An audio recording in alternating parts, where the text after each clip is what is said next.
An overview of our world. An analysis of the Great Conspiracy and its effect on contemporary America. Now, here's your host, John McManus. Hello, and welcome to our program. I want to thank anybody for taking some time to listen to what we have to say. If you've ever been approached by a member of the John Birch Society, or perhaps you've been in this situation yourself where you have some important information you want to convey, and the response you receive is generally, where do you get your credentials and who are you to be able to pass on this information? Well, consider the ship captain going along at night and seeing a light out in the distance and the light flashing at him saying, "Please turn your ship 10 degrees starboard." Well, the ship captain turned to his man and he said, "You flash back the message and you tell them to turn their ship 10 degrees starboard," which he did, and then the message came right back, "No, you turn your ship 10 degrees starboard." And the ship captain at this point got a little bit indignant. He had his man flash the signal, "I'm a captain, United States naval vessel. You turn your ship 10 degrees starboard." And then the final message came back and it said, "I'm a seaman second class. I'm aboard a lighthouse. You turn your ship 10 degrees starboard." Well, what it turns out is that your information is more important than your credentials. And we have a lot of information to share with you, and a lot of it is things that we're opposed to, but we want to start off by telling you what we're for. And what we're for is Americanism, which has a definition, something that we didn't construct ourselves, but was given us by our founding fathers. When our nation began, when the founding fathers had enough of oppression by the British, they broke away and they formed our nation with the Declaration of Independence. And it's right there in the Declaration that you find the fundamental premise of Americanism, where it says, men are endowed by their Creator with certain unalienable rights. Now stop right there. That is the fundamental premise. It says there is a God, and it says that the rights that we take for granted came from no place else but from God, and consequently no government can take them away. A marvelous foundation, and there's never been another nation that started that way. Well, then they went on to define the proper role of government in the very next breath almost, where they said, to secure these rights, governments are instituted among men, deriving their just powers from the consent of the governed. In other words, according to our founding fathers, there is a God, and it was He who gave us our rights, and then we form a government for the sole purpose of protecting those rights, and nothing more. And that's a marvelous foundation, very little appreciated by the people in our country today. Well, look back over history, and what do you find? You find that most of the people who have lived on earth have been slaves to government. Very few have been free, and yet freedom beat in the breast of every human being. Every rational human being who has ever walked the earth has wanted to be free. And so if you go back over history, you'll find all kinds of ferment for freedom. You find the ideas that we're talking about discussed in the Magna Carta. You'll find others throughout history talking about them. You'll find men standing on soapboxes and giving their speeches about it, and people writing poetry about it, and men strumming ballads, the balladeers, and what they had to say about freedom. And finally, in 1776, our nation was conceived. And the men who did so had a clean slate to write on. There was nothing there, and what did they say? They said there is a God, and He gave us our rights, and we shall form a government to protect those rights and nothing more. Fantastic. That's Americanism. And that's what we're for in the John Birch Society. Now, if we're for that, then obviously we're opposed to any part of the opposite of that. We're opposed to systems that start off by throwing God out of the picture, and there are plenty of those, including the United Nations. Then we're opposed to any form of dictatorship. We're opposed to dictators and kings and princes and potentates and all kinds of dictatorial governments throughout the course of history. Which means we're opposed to most of what is going on today, and we're opposed to much of what has happened throughout history. And yet at the same time, we still claim that we are a very positive organization, because the positive promise of what we are for far outweighs the negative fear of what must be cast aside. Now, I want to talk about Americanism here, and I want to make some more definitions, and in order to do so, I brought along my charts. And we're going to start off by talking about political systems. And as you can see on my chart here, there are five political systems. We start off by saying, okay, we think all possible systems are represented here, so let's go down through them. We'll talk about monarchy or dictatorship ruled by one, an oligarchy ruled by an elite or a few, democracy ruled by majority, republic ruled by law, or anarchy ruled by no one. Now let's see if we can't discuss them and narrow it down to fewer than the 5, and I think we can. We'll start off by saying that in the practical sense, monarchy or dictatorship ruled by one doesn't really exist. And you're saying to yourself, wait a minute, I know of kings and dictators, how can you say that? Well, what I'm saying is it's not ruled by one. It's ruled by a group, and they've put one up front and said, you be the front man for the group. Especially is that true of communist nations. The Politburo is the ruling body. And so rule by one doesn't really ever exist. It's ruled by a group, and there's one up front. It really isn't ruled by one. It's an oligarchy. And that's ruled by the group, by the elite, by the few. That's the most common form of government in all history, and it's the most common form of government today. Most of the nations of the world are ruled in that manner. And so you see, we've outlined that. We're not going to cross that one off. That's going to stay. And we can also say that this, unfortunately, is what our country is becoming. Well, let's go to the other end now. We'll talk about anarchy here for a few minutes. Anarchy means no government.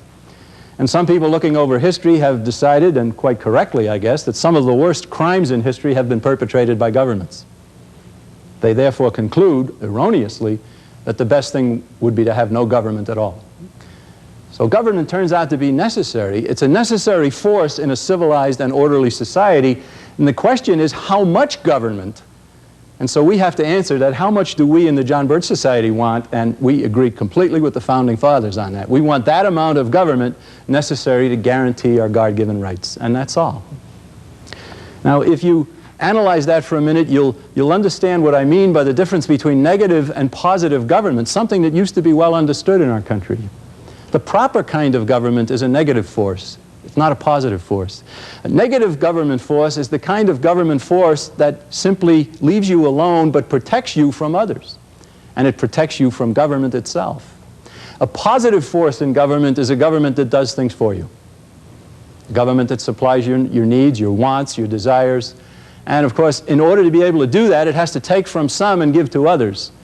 And when a government becomes a positive force, it's on the way towards tyranny. Our Founding Fathers wanted government to be a negative force, and so do we in the John Birch Society. But anarchy really, as a form of government, doesn't really exist, except occasionally for a very short time. When you say anarchy, you usually mean chaos, looting, burning, killing, terror. Everybody knows the term, and that's, of course, what it connotes. And what happens is that occasionally there's a system in progress, and some people who want to change it and put in its place what they want. They don't go directly. What they do first is break down the existing system, create a condition of anarchy, and the people who live in the chaos and find themselves threatened go to somebody who's able to put an end to the chaos. They actually ask him, please, take over, restore order. Sometimes they even go to the person responsible for creating the anarchy in the first place. And then they get a new form of government. And what kind of government do you think they get? They get an oligarchy run by the people who created the anarchy. It happens all the time. It's happened throughout the course of mankind's history. It happened in Russia in 1917. It happened in Germany under Hitler. It happens, it happens, it happens. It happened in 1979 in Nicaragua. Also 1979 in Iran.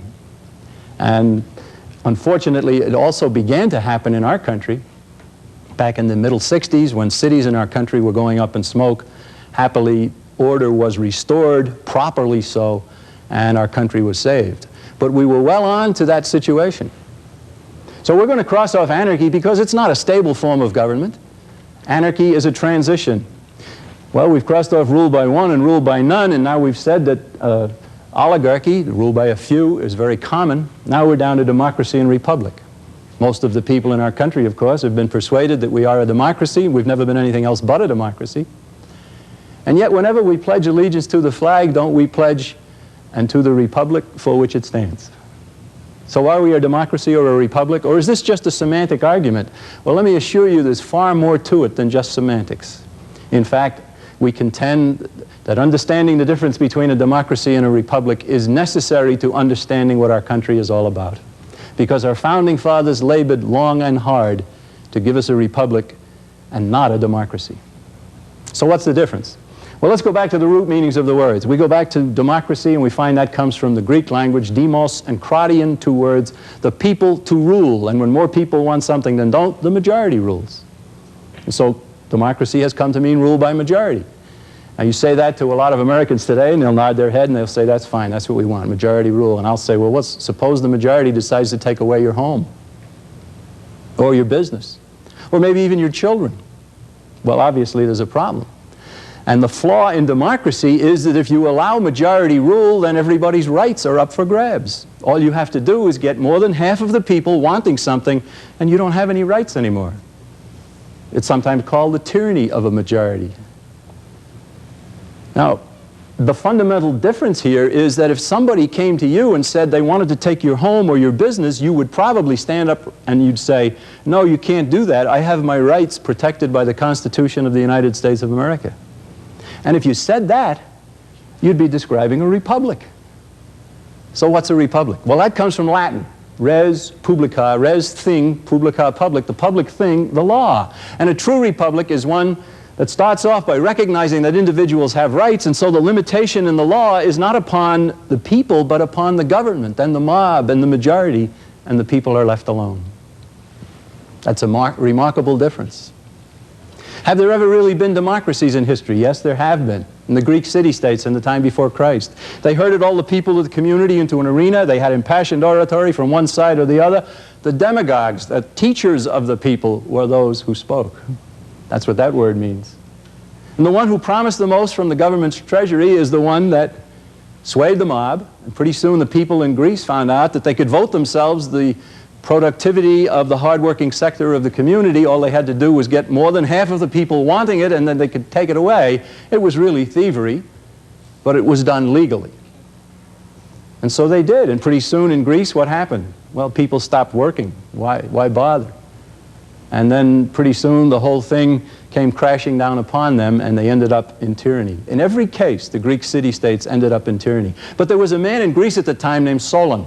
His name has come down in our language as a common noun, as a lawyer or a lawgiver. Solon looked over the situation and he said it would be better if we had a code of laws here to limit the government and the mob and the majority. And he actually did put together a code of laws, but the Greeks never adopted it. We sometimes praise the Greeks for giving us democracy. It's almost like praising the Greeks for giving you pneumonia or a broken leg or something. Well, what happened in Greece is history. And they never did adopt Solon's principles. But about 600 years before Christ, the people who lived in what is Rome today overthrew the kings and began a representative type government. Then they sent a delegation over to Athens to study what had happened. They came back with Solon's principles. And they incorporated them into their own government as the 12 tables of the Roman law, and they built a republic. And true to what the nature of a republic really is, the limitation was not upon the people, but upon the government and the mob and the majority. The people were left alone. Now what happens when you leave people alone, unfettered by government? They work hard and they produce.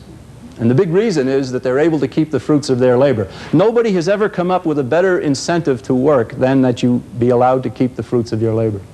And so they went to work and they far exceeded their wildest imaginations. Personal wealth went up, the standard of living went up, the amount of goods overflowed, and they were really in a very nice situation, but in just a few short generations they too forgot what freedom was. Perhaps the greatest message I could give to anybody is what I'm going to say right now. The essence of freedom is the limitation of government. Please try to remember that. The Romans forgot it, and then they allowed the government to begin to exceed the powers that they had been given in the Roman Constitution. The first excess was agriculture subsidies. And then they had housing programs, and then welfare programs. They began to convert the government into a positive force. And there must have been people who went to the Roman senators or the tribunes or whoever and said, where are you getting the authority to do what you're doing? It's not in the Constitution. And the answer came back, well, of course, you would certainly not have us ignore the people who are poor or the people who are homeless. We have to do something.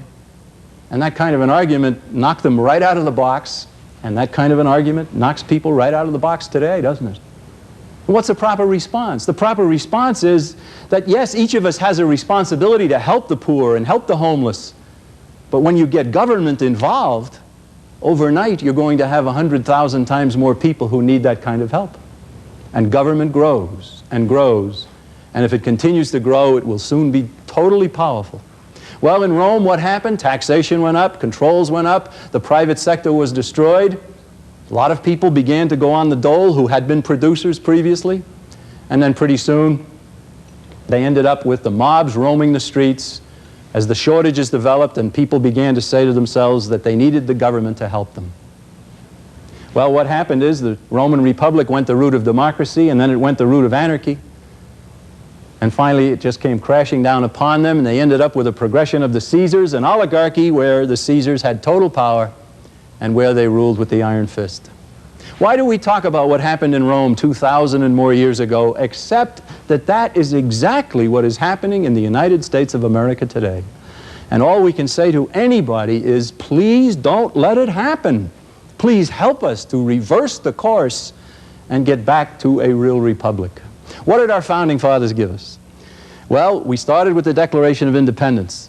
And after the Declaration, of course, we had to fight the war. We fought it under the Continental Congress and then the Articles of Confederation. And we won. We sent the British back.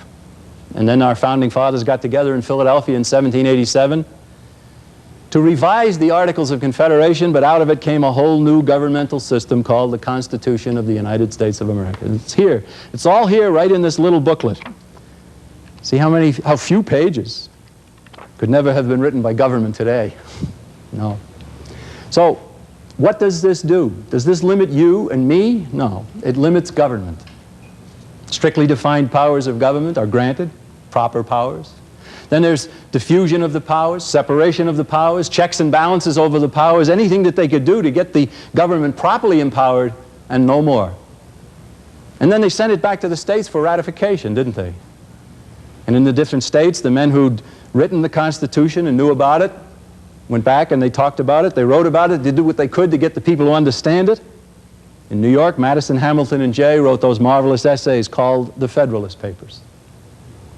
What they gave us was a republic. But you know, there were some men amongst the founding fathers afraid even of this. They did not want any central government. Patrick Henry, for one. George Mason in Virginia, another. And so they decided that it would pass. They knew it would pass. So they decided that it would be best if they could add to it a statement of what they believed their rights to be.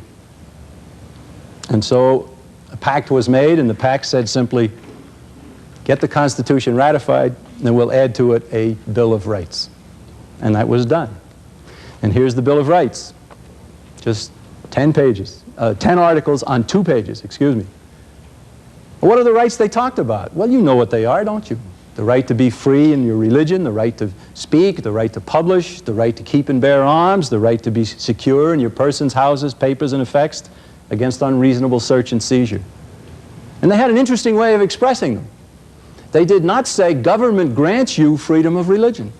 Government grants you the right to keep and bear arms. No, they believed that the rights had come from God, and so the Bill of Rights says, Congress shall not do this. Congress shall not do this. Congress shall not do that, all the way up to that marvelous 10th Amendment that, in effect, says if we forgot anything, you can't do that either. Well, my friends, that's freedom. And that's what used to be well known in our country. Our country is a republic and not a democracy. Let me give you a couple of quotes of some people who've recognized what democracy is all about. Herbert Spencer said, if you establish a democracy, you must in due time reap the fruits of democracy. Well put. Here's another one. James Russell Lowell, democracy gives every man the right to be his own oppressor. Again, well put. Back in 1928, there was a U.S. Army training manual. And I don't have the whole manual here, but I have a couple of its pages. And the Army training manual was used to train the troops in peacetime, and it had a definition. And the definition of democracy is right on target. So let me read it to you. Democracy, a government of the masses, authority derived through mass meeting, results in mobocracy. Attitude toward property is communistic, negating property rights. Attitude toward the law is that the will of the majority shall regulate. Results in demagogism, license, agitation, discontent, and anarchy. Well, that's true. And that had to go, and the people who want to change our country from a republic to a democracy had to change that. So in 1952, the Army published this little book called The Soldier's Guide, and it had a definition of democracy. And here's what it said. It's a complete reversal. Meaning of democracy: because the United States is a democracy, the majority of our people decide how our government will be organized and run. That's a complete change. And it's all false. The majority of our people don't decide how our government shall be organized and run. It's already been decided, and the decision is the Constitution of the United States of America. A document so unique that it incorporated within itself a procedure for change. But how do you change the Constitution? Majority vote of the people? Majority vote of Congress? No. Change the Constitution. You must have 2/3 of both houses of Congress, and then 3/4 of the state's legislatures, to keep anything dangerous or silly from being added to the Constitution in the heat of passion. The Constitution is marvelous. But most Americans haven't got the foggiest notion of what it's all about, and we encourage people to read it, of course. We want people to read the Constitution, and if they do, they will understand the difference between a republic and a democracy. And of course, we've made a slogan out of that in the John Birch Society. We say that this is a republic, not a democracy. Let's keep it that way. But let's talk a minute about James Madison. We all know that he was the 4th President of the United States. He's not as well known because, as the father of the Constitution, which of course is his title. He's the man who kept the notes at the Constitutional Convention, and out of his notes they were able to write the Constitution and find out what it was that really went on. So he's known as the father of the Constitution. In one of those Federalist Papers that we mentioned, James Madison said this about democracy: democracies have ever been spectacles of turbulence and contention, have ever been found incompatible with personal security or the rights of property, and have in general been as short in their lives as they are violent in their deaths. Isn't that something? There wasn't one man amongst the Founding Fathers that wanted democracy.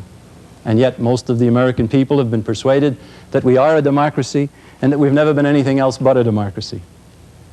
Well, I contend that we're becoming a democracy. And you might say, well, where do you see this? Where do we get the majority rule? And one good place to go to find it is the Supreme Court. We're told over and over again that the Supreme Court can decide this and this and this, and of course if it turns out to be 5-4, that's a majority of the 9 judges, then indeed their decision is final. And we're also told that it's the law of the land. You've heard that, I know you have, I certainly have heard it myself. Is a Supreme Court decision the law of the land?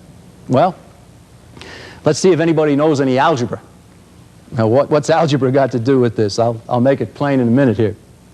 Article 1, Section 1 of the Constitution, in fact, the very first sentence in the Constitution, right after the preamble, says, all legislative powers herein granted shall be vested in a Congress of the United States.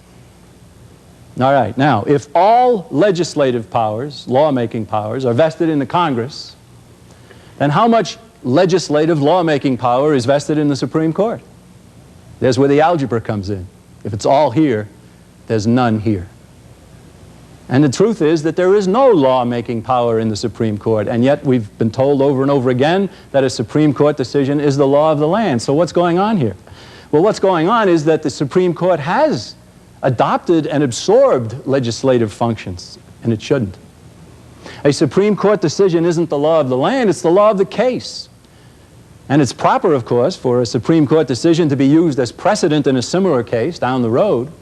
But most of the Supreme Court decisions in recent years that have been so damaging to our country are areas where the Supreme Court should have said, it's none of our business, it's not a federal matter, and handed it back down to the states and to the people themselves. Instead, layer upon layer of government, and where are we going? We're going straight towards an oligarchy running our lives. Our republic is being destroyed, not by communists, not by socialists from England, not by anybody from China or Havana or any place else, but from within. And that's the important information that we have to get across to many, many more of the American people. The Constitution of the United States is absolutely the finest document for self-rule that has ever been put together. And its rule is to limit the power of government and to let the people be free, to pursue their own goals. Well, let's conclude here. Let's conclude that democracy itself is not a stable form of government. It's a transition. You may for a time find yourself living in democracy, And we can make a case for that, unfortunately. Ultimately, you'll have two forms of government. You'll have a republic with the rule of law, or an oligarchy with the rule of man. And we've all heard that phrase, are we a government of laws or of men? And this is what we're talking about here. Our founding fathers couldn't have been more insistent about the need for a republic. When he came outside the Constitutional Convention, Benjamin Franklin was met on the sidewalk by a woman and said, "Sir, what have you given us?" And he said, "A republic, ma'am, if you can keep it." If you can keep it, there's wisdom in that. And I could go on and on and on with quotes from the Founding Fathers. Suffice to say, we want the republic, the rule of law. We don't want the rule of man. We're leaving the one, we're going towards the other, and to the detriment of all of us. Now let me also point out that there are some nations in the world that consider themselves republics. They use the term. The Union of Soviet Socialist Republics, for instance. It's a communist lie to use the word republic there. It's not. Or the People's Republic of Red China, or even the Islamic Republic in Iran. A real republic is one that starts off by recognizing that individuals are more important than the government, and so the republic limits the government, and what I have just described, of course, does just the opposite. Thomas Jefferson was the author of the Declaration of Independence, and Thomas Jefferson was the third president of the United States. He, of course, made many, many famous statements. Perhaps one of the most famous that he made was when somebody suggested to him that it was important that we have confidence in our leaders. And his response should be echoed down through the halls of time. He said, in questions of power then, let no more be said of confidence in man, but bind him down from mischief by the chains of a constitution. We agree. We would like to see our leaders again bound down by the chains of the Constitution. And if they were, there is so much that government is doing today in the area of creating positive government and building power for themselves that would not be in existence. Would America be worse off? No. America would be better off. And that's what we want to get back to. And of course, you can't get back to it if people don't understand it. And so we're trying to create this understanding. We're certainly glad that you're listening. If you'll stay tuned now, we'll be discussing part 2, and very soon we'll be moving into a discussion of economic systems. Our slogan is, this is a republic, not a democracy. Let's keep it that way.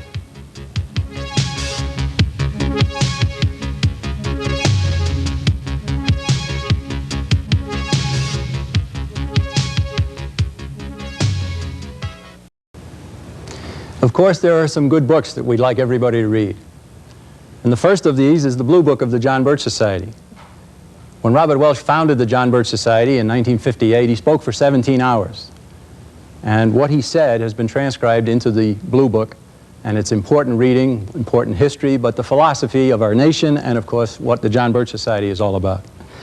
We also highly recommend a book called The Law, written by a French legislator named Frédéric Bastiat in 1850, fighting against communism and socialism in his day. And he put together this marvelous little treatise on what a government should be, praising the United States of America as the best example of government that he had ever found throughout history. And then, of course, we have the Constitution and the Declaration of Independence right here in the same little booklet. And then finally, the Communist Manifesto. We want people to read that as well, and you will find in here that the communists wanted democracy. All four for $10. An overview of our world, an analysis of the great conspiracy and its effect on contemporary America. Now, here's your host, John McManus. Well, we've talked about political systems, and now it's time to talk about economic systems. And as you might have expected, I brought along another chart. So let me turn that over. And we'll start off by saying that several years ago, I remember a man coming to me, and he said to me, "You look like a bright young fellow." And of course, him calling me a young fellow would indicate that it was quite a few years ago. He said to me, "What are the competing economic systems in the world today?" And I said, "Well, that's easy, communism and capitalism." And he shrugged his shoulders and he said, "Well, that's what I thought you'd say." I said, "Isn't that correct?" He said, "Well, let me ask you another question." He said, "What's capital?" And I responded, "Capital is the means of production." He said, "You're right about that. That's good. Capital's the means of production. Tools, machinery, even your bare hands." I said, yeah, capital, right. He said, well, then the communists are capitalists. I said, what? He said, your definition, don't they use tools, machinery, even people as capital? And I had to admit that they did. He said, well, then they're capitalists. I said, where are you taking me? Where are we going? And he said, well, there are two competing economic forces in the world today, and the difference between them isn't capitalism and communism, because everybody is a capitalist. The difference between them is who owns, controls, and uses the capital. Is it monopolistic state control, or is it competitive free enterprise? And he made more sense in 3 minutes than anybody had ever made for me in the area of economics throughout my life. I completely concur, as does the John Birch Society. So let's go to my chart. Capital, the means of production. Two kinds. Monopolistic state control, competitive free enterprise. In the monopolistic state control system, which is communism, socialism, Nazism, fascism, the capital is owned privately or by the state, but it's controlled by the state. In the competitive free enterprise system, the capital is owned privately and controlled privately. And so you see the real distinction between them is not so much ownership as it is control. If you own something and somebody else controls it to his advantage, you'd probably be better off if you never owned it in the first place. And didn't I find that out years ago when I was in the Marine Corps and they sent me overseas and I had an automobile and a kid brother. Well, I was going away for 6 months at least, and I let my brother have my automobile. I owned it. He controlled its use. Who was better off? And when I got back, I found out how much better off he was. Or maybe you're a parent and you have a son or daughter goes away to college and they come home for Christmas 2 weeks and you don't see the family car.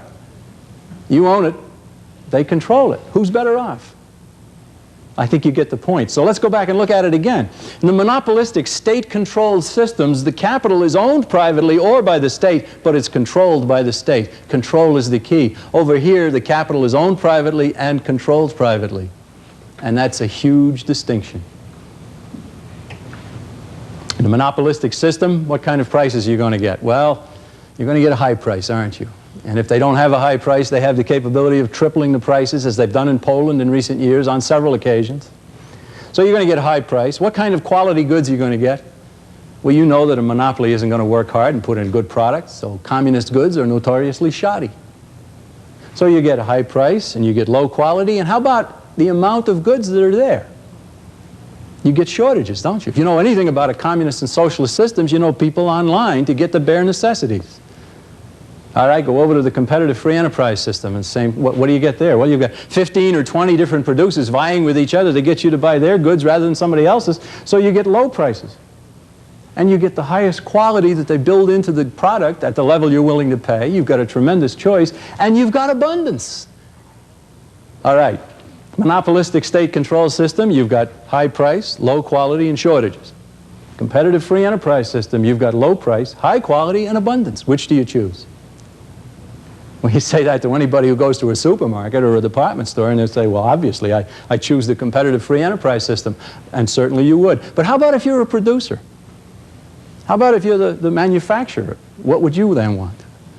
Well, if you're a moral, upstanding, patriotic, decent person, you too would choose the competitive free enterprise system. You'd get involved, you'd do your best, and you'd let the chips fall where they may. Who then chooses monopolistic state control of everyone?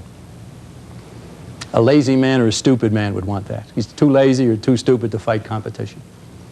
But if he's too lazy or too stupid to fight it, he's too lazy or too stupid to get it underway.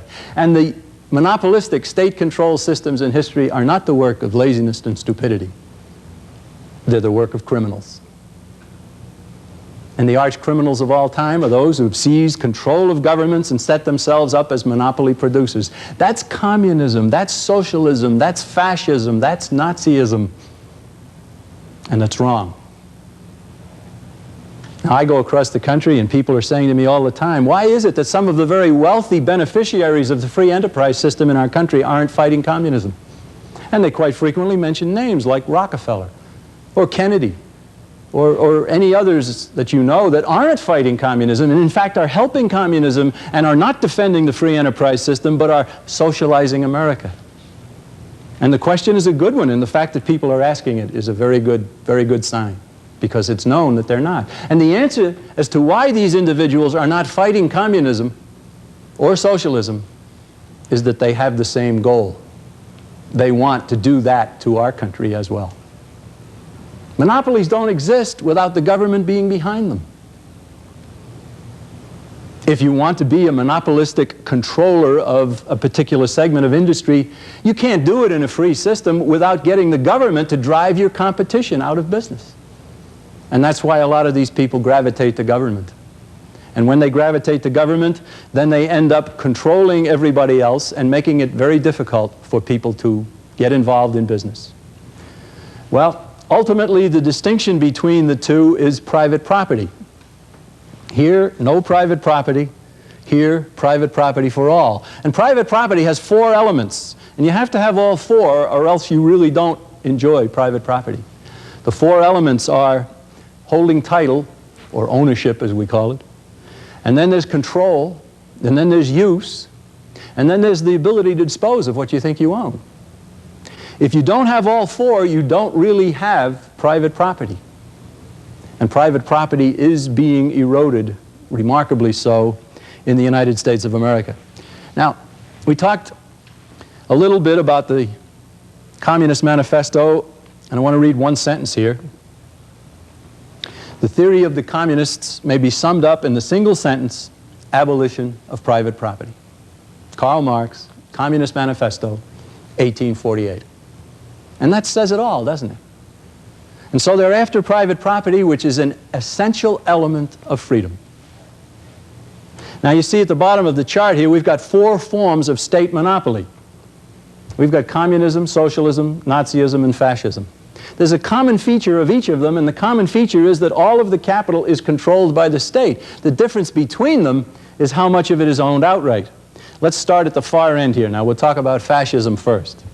In a fascist system, none of the capital is owned by the state, but it's all controlled by the state.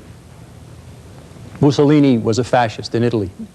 Mussolini went to the businessman and he said, look, I don't want to own your business. All I want to do is tell you what to produce and how much to produce and who to hire and who to fire, where to buy your raw materials and what price to charge. The rest is up to you. Well, of course, he was in total power, wasn't he? But he didn't own the businesses, he just simply controlled the businesses. And he was a totalitarian, and everybody knows that. We'll move over then, we'll go to Nazism. Nazism stands for National Socialism. The acronym Nazi has incorporated within it socialism. And people tell us all the time that the Nazis are right-wing, the fascists are right-wing. No, they're not, they're left-wing. If you define the political spectrum, you have to start from somewhere and go to somewhere. Start from zero side, anarchy, that's the right wing. They go to the other end, 100% government, and that's the left wing. And when you go to 100% government, you have to include all of these state monopolistic systems like fascism, Nazism, socialism, and communism. They're all left wing. And of course, the middle is where we want. The middle is limited self-government. It's not no government, and it's not total government. It's limited government. And that, of course, is where we belong in this country. Nazism, they say, some of the capital can be owned by the state.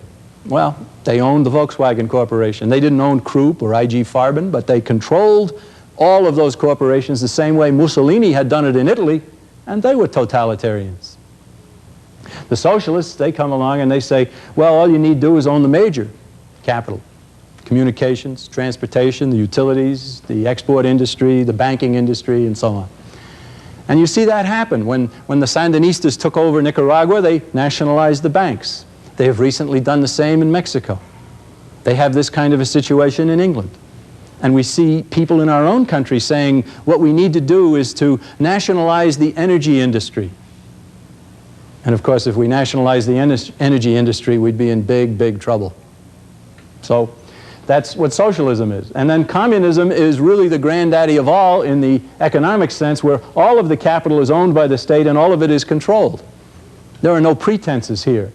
This is in some respects more honest than these other systems. I'm not advocating it in any way. What's also interesting is that fascism is more efficient. I'm not advocating it either. In a fascist system, a lot of people think they still own their business.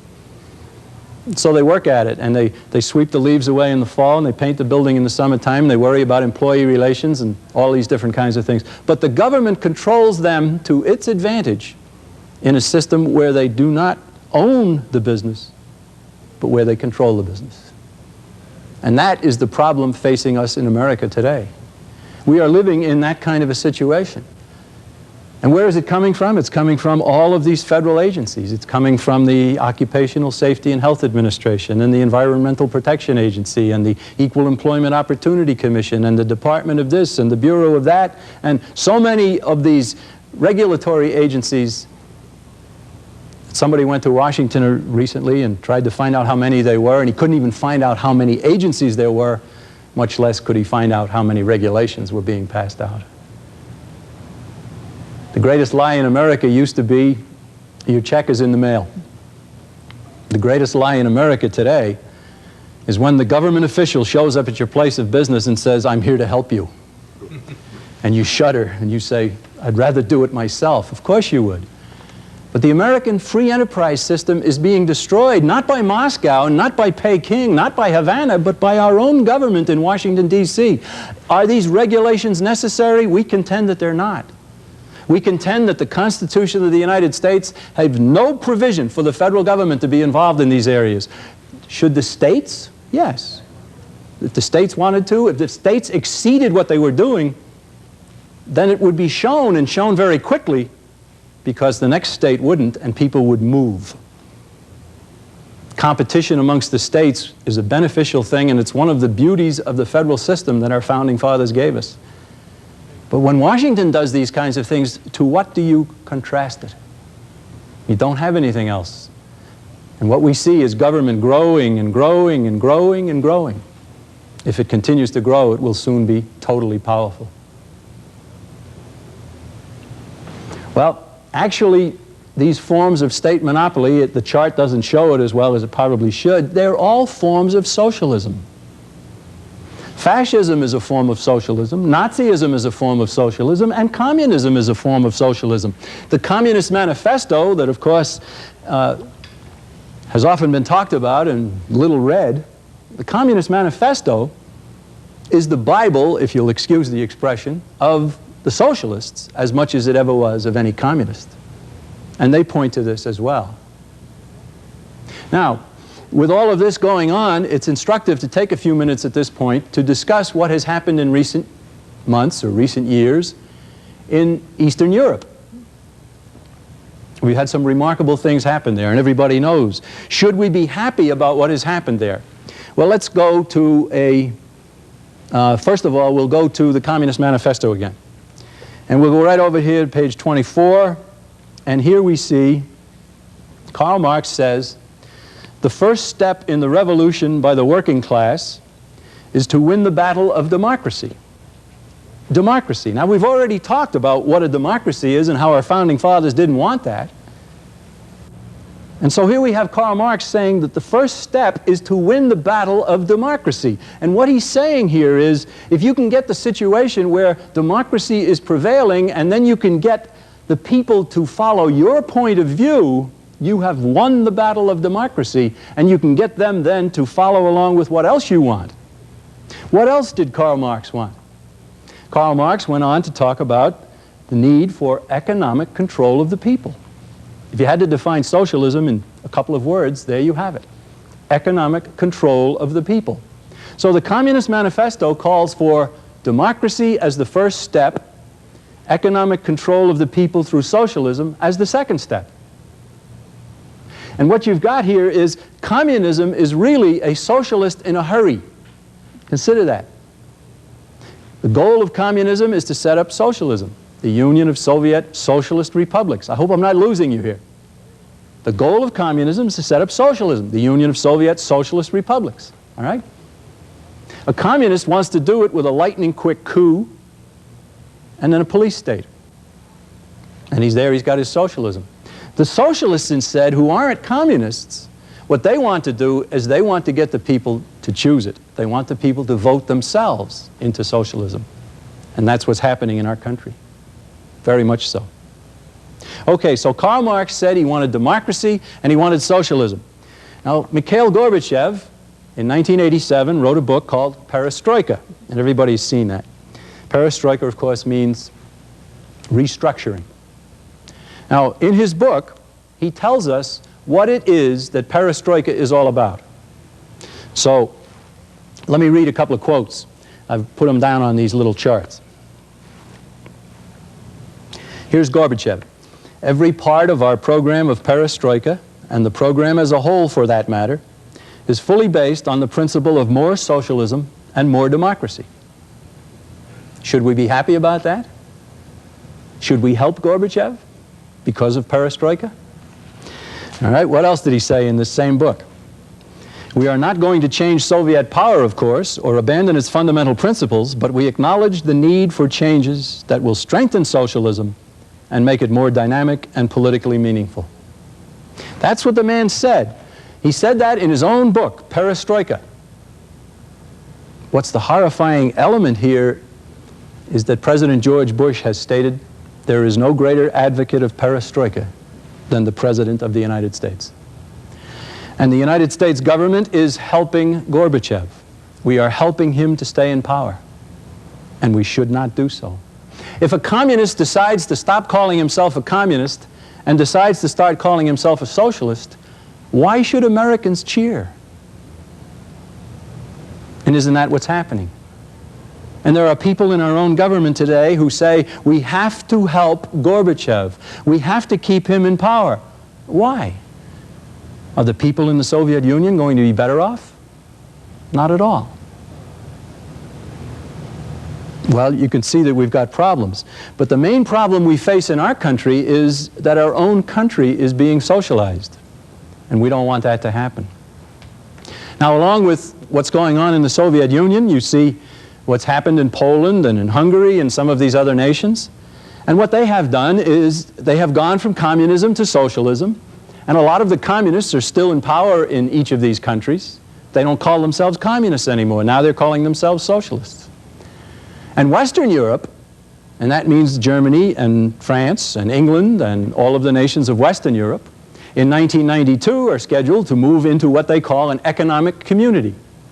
The economic community was put together by a man named Jacques Delors in France, and he's a socialist. And the whole economic community is socialism. And so what we see happening here is that the communists have come down from their communist perch and are now preaching socialism. The Western Europe, that is supposed to be free enterprise, is heavily going into socialism. Imagine all of these nations giving up their economic sovereignty, moving into socialism. Here in the United States, our own government is socializing America more and more and more. And if in fact Senators Kennedy and Kerry from Massachusetts and Simon from Illinois and Cranston from California and a whole bunch of others and a lot of congressmen as well, if they get what they really want, they will do to America what's already been done to Mexico. And you know how the Mexicans like that? How many of them living in Southern California? 10 million? 20 million? I don't know. It's a little hard to know, isn't it? Well, why are they there? They're there because they're fleeing socialism. They've come to America, but we're socializing ourselves. And you might say to yourself, well, if that happens here, well, then we'll go some... No, you won't. There's no place to go. This is it. Socialism is the goal. We always have talked about a one-world socialist government being threatened, and now we see it more and more coming to fruition. It's a very dangerous situation. So we don't want socialism. We hope you don't want socialism. Socialism is economic control of the people. It can be imposed if you allow democracy, if you allow the government of the United States to do whatever it wants to do. 50%, majority rule. Then indeed, they will lead us into socialism. What should be done is the Supreme Court should enter into these decisions, and it should say at some point, no, you can't do that. It's unconstitutional. That's the role of the Supreme Court. How often has that happened? Not at all. Well, now you never have an economic system without a political system. So let's combine them, and I'll put the two charts up here together. See if I can hold them and make it visible. All right, let's cross them first and see what we get. How about a republic with the rule of law and monopolistic state control? Can you have that? No, of course not. That's a contradiction, isn't it? As I like to say, it's like dry water. Well, how about an oligarchy that allows competitive free enterprise? Well, you know, that's possible, but it's highly unlikely. That's a benevolent king or a kindly dictator who may be shot one day and be replaced by somebody who's not so benevolent. Ultimately, what you'll have is a republic with the rule of law and competitive free enterprise, or an oligarchy, the rule of man, and monopolistic state control. This is what our founding fathers gave us, the republic, competitive free enterprise. This is the way we're heading, an oligarchy with monopolistic state control. We used to talk about creeping socialism in our country. Now we're talking about what amounts to a 100-yard dash. Years ago, there was a story about a fellow who was a college student, and he was in a course in college taught by a professor who was an avowed socialist. And he didn't like socialism, but he was also a football player, and it was football season, and he wasn't able to spend as much time in his coursework as he might ordinarily have. And the professor one day assigned a paper to be written by everybody in the class. And the title of the paper, everybody was to write the same paper. The title was, "From each according to his ability, to each according to his need." That's the classic statement of the socialist. Everybody work, put everything into a common storehouse, and then take out of it only what you need. Well, everybody took the assignment, started working on it, and there was one girl in the class, and she was herself a very strong socialist, and she was very, very anxious about this. She was delighted, in fact, that they were giving her this assignment. So she went home and she worked on her paper, and she documented it, she footnoted it, and she did everything she could possibly do to make this paper a real gem. And she turned her paper in, and so did everybody else, including the football player. Well, a few days went by, and the professor handed back the papers. And the professor gave her a C+. And after the class was over, she was furious. She came running up to him and she said, "I worked so hard on this. I did what you asked, and I put down all kinds of footnotes, and I documented it. It's my favorite topic. I love it," and so forth, "and I only got C+. There's something wrong here." And the professor said, "Well, you know that fellow who sits in the back over there by the window all the time, I think he plays football," said he really didn't do too well on his paper. And so I took some of your credits, and I gave you both C+. You know, from each according to his ability, to each according to his need. Well, now you certainly wouldn't want that to happen to you in any school setting or in any setting. And yet, isn't that what's happening in a general sense through our country? Our country is being altered. We have all of these regulatory agencies at the federal level.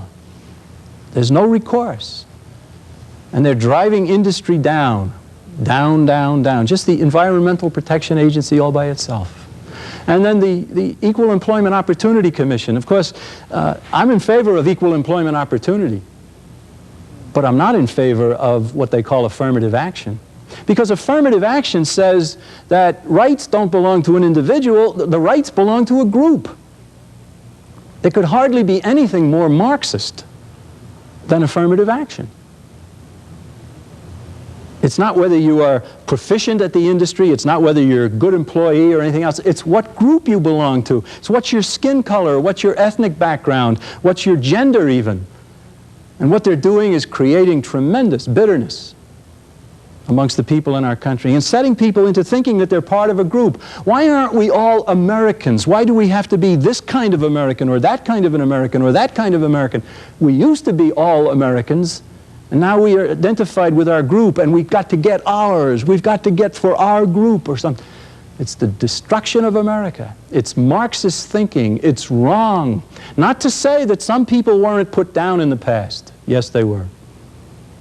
But two wrongs never make a right. Got rid of putting down people because of race and gender, fine. And everybody should be treated according to their ability, not according to what group they belong to.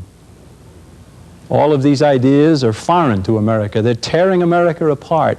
They're building a leviathan of government in Washington. Government continues to grow and grow and grow, and if it continues, we will eventually have total programs, total government. And you don't want that, and I don't want that. And so we ask people to consider what we've said about economic systems and relate it to what we've said about political systems.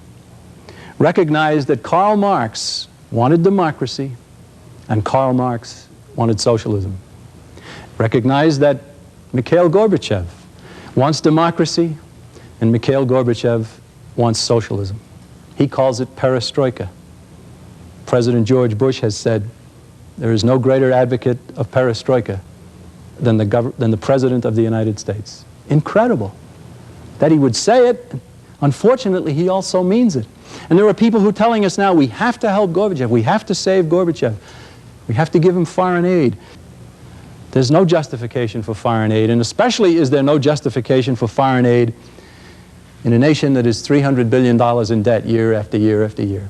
I mean, the absurdity of it ought to just simply scream at everybody. Here we are going in the red deeper and deeper every single year, and we're giving away money. Incredible. We have poor leadership. Well, let me conclude, too, that what we've talked about here, political systems and economic systems, isn't something that's mystifying. It's clear. And the fact that we don't understand it and what is really happening to our country can be boiled down to a single word. And that one word is conspiracy. The next part of our talk, we're going to be discussing conspiracy, and we took a lot of time here to lay foundation. So please stay tuned. Thank you very much.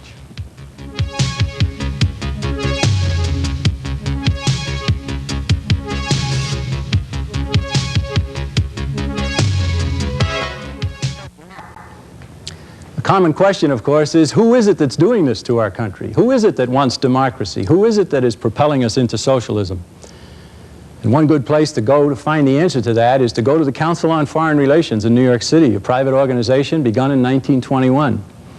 The man who wrote this book, The Shadows of Power, about the Council on Foreign Relations, went back and read all of their publications, going back all the way to the early 1920s, and he nailed them with their own words.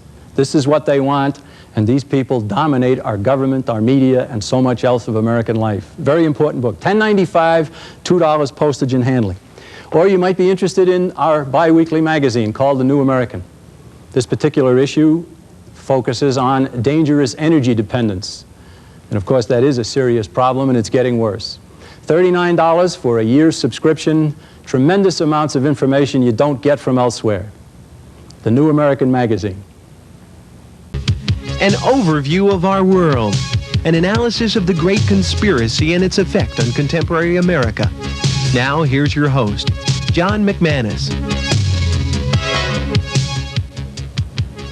Hello again. We're about to talk about the conspiracy, but I wanted to share a little story with you about an extremely wealthy man who was a great admirer of courage. And of course, we are ourselves, and I'm sure you are as well.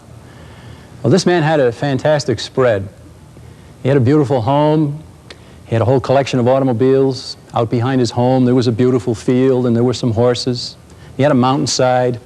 He had everything that you could possibly want. And he also had a huge swimming pool right behind the home, and the swimming pool was full of alligators.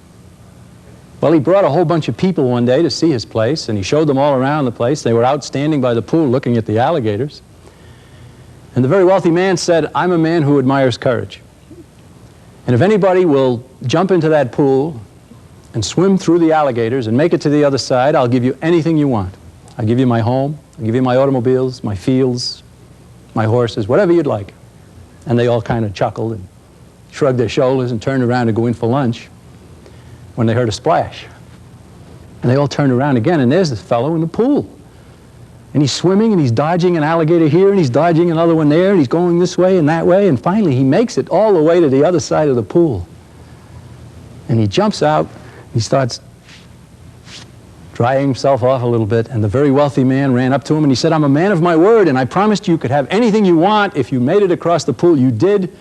What is it that I can give you? My home, my horses, my cars, whatever. What would you like?" And the man looked at him and he says, "I'd like to know who threw me in the pool." Well, courage is something that we admire as well. Now, we promised to look at the conspiracy, and so as you might expect, we've got another chart, and we're going to get right into it. We said that there was an oligarchy building, and so we put the elite right at the top. That's the oligarchy. And we also use the term insiders. The John Birch Society believes that the conspiracy that we're facing is made up of people who are above communism in the hierarchy of the conspiracy. And the term that we use to describe them is insiders. We're talking about a world problem, and we're talking about above communism. These are the people who help the communists, who finance the communists, and get governments to assist them, and also to excuse them for all of their very, very serious crimes. And so the insider thesis of the John Birch Society is very fundamental here, and it will become more intelligible as we proceed, of course. But suffice to say, this is the oligarchy that means to rule the world. Now, they have an organization for world rule, don't they? The organization is the United Nations. The United Nations is to be a world government. And if you go back and study the history of the United Nations, you'll find that all of the people who wanted world government, all of the people who want democracy and socialism, they also wanted the United Nations. And you'll also find that the communists wanted the United Nations. The American contingent to help put together the charter for the United Nations at the San Francisco meeting in 1945 was led by a man named Alger Hiss, who was at the time and later found out to be a secret communist, disloyal to the country of his birth, loyal to a world socialist cabal. There was a man at the time named Earl Browder, and he wrote a book called Victory and After, and in his book he said, the American communists worked energetically and tirelessly to lay the foundations for the United Nations, which we were sure would come into existence. Well, he was right that it did come into existence, and it's very instructive to know how much communists wanted the United Nations. But not only communists, but socialists and the insiders of our country and the insiders around the world. Now, the United Nations is not a good idea that went bad. The United Nations is a bad idea, fundamentally bad right from the start. There is no God. Government is above the people. The United Nations dispenses rights, and it's a total reversal of the American system. The American system, of course, there is a God, He gave us our rights, and then the government that we create at the bottom is simply to protect those rights. The United Nations is a complete reversal. And the only answer for an American regarding the United Nations is to get our country out of the United Nations and to get the United Nations out of the United States. And then let there be a League of Free Nations if indeed that's a desirable thing. Unfortunately, if you had a meeting of a League of Free Nations today, you could hold a meeting in a phone booth. There are so few free nations. Now on my chart, we've got the USSR government on this side and we've got the US government on this side. We're going to start over here and then work our way back over. Russia became dominated by the Bolsheviks in 1917. The Union of Soviet Socialist Republics was not formed until several years later. But in 1917, at the beginning of the nation, the Tsar was still running the country. Lenin and Trotsky, who eventually came to power in late 1917, weren't even in Russia. They'd both been exiled for trying to establish communism as far back as 1905. Lenin was in Switzerland and Trotsky was in New York. And when the Tsar was overthrown and a provisional government was set up, the insiders around the world began to help Lenin and Trotsky. An insider in Germany named Warburg supplied him with a tremendous quantity of money and helped him to go back through Germany in a sealed railroad car. To get back into Russia, began to organize. Trotsky was in New York City. Trotsky was given $20 million by an American named Jacob Schiff. Now, neither Schiff in the United States or Warburg in Germany were communists. What were they? They were insiders, anxious to begin the program of socializing nation after nation, leading to total world socialism, controlled by them, of course. Well, Trotsky in New York City took the $20 million and a contingent of New Yorkers that he recruited to Bolshevism, and they started back for Russia on a ship. The ship stopped in Canada, and one of the most amazing moments of the 20th century took place. Canadian authorities came aboard the ship and arrested Trotsky. And they did so for very good reason. Trotsky had made it very plain that he intended to go back to Russia, take Russia out of World War I, which was then in progress. Now, the Canadians theorized quite legitimately that if they were successful in doing that, that would mean more German troops freed from fighting on the Russian front to go to the other front and fight against the British, the French, the Americans, and the Canadians. They didn't want that to happen. Perfectly reasonable. So they actually arrested Trotsky and they held him for a time until pressure was put upon them to put Trotsky back on the ship, and the pressure came from the White House in Washington, D.C. It was largely the work of a man named Edward Mandell House, H-O-U-S-E, House.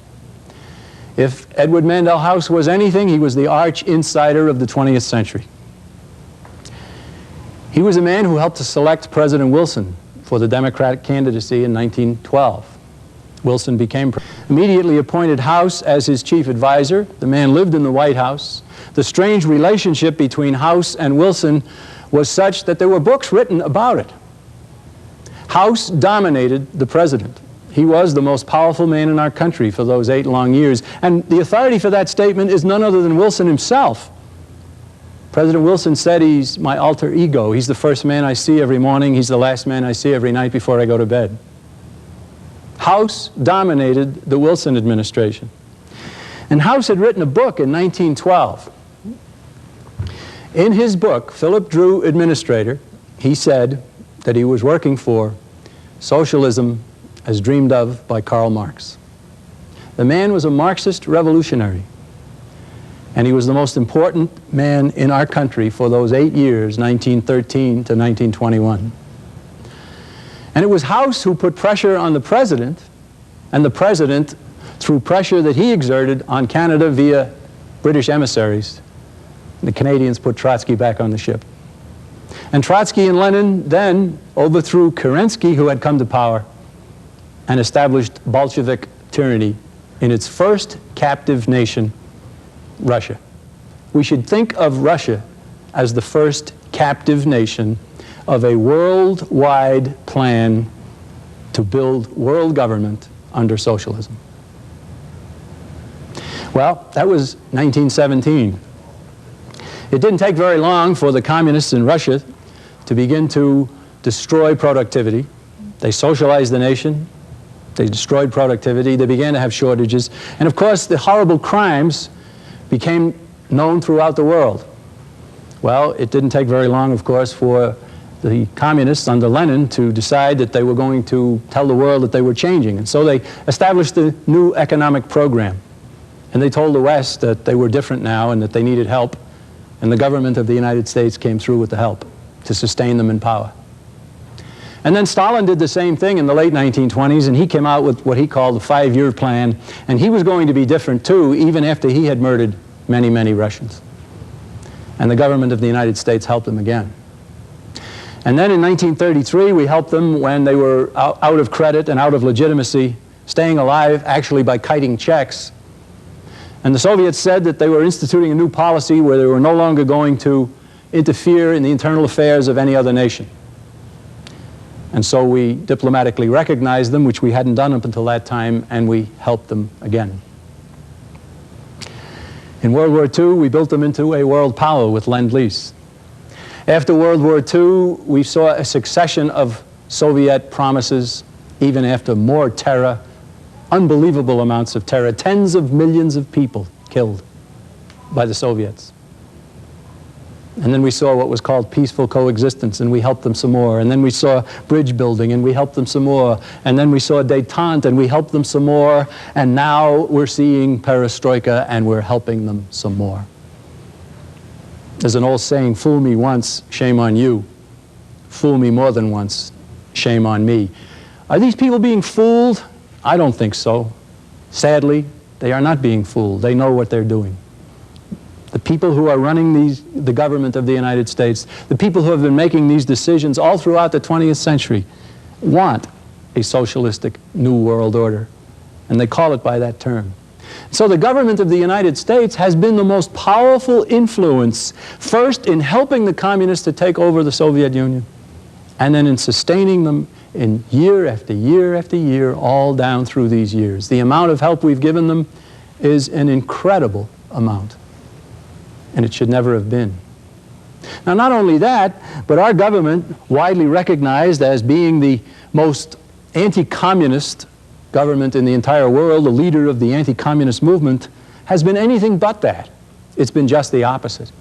Most of the nations of the world that fell to communism in the 20th century weren't as much a case of falling into communism as they were being pushed. And the pusher was the government of the United States. What is the authority for making a statement like that? Well, here's a book written in 1948 called I Saw Poland Betrayed. You can see it's kind of a frayed book. This was written by the ambassador of the United States to Poland, a man named Arthur Bliss Lane, less than a year after Poland had fallen to the communists.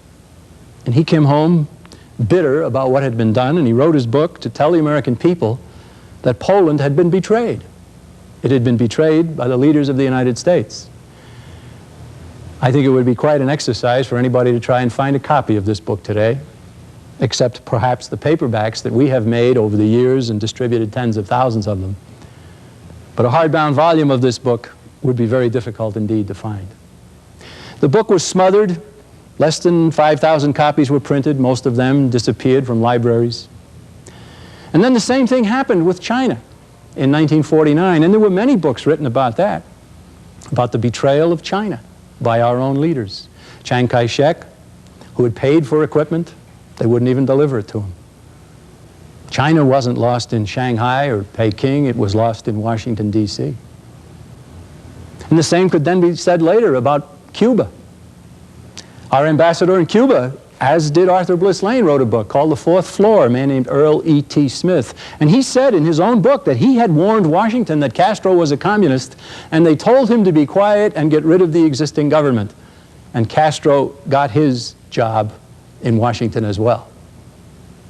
And you could go back over many, many other areas where the United States either helped a communist to take over a nation or made sure that a communist stayed in power in a nation.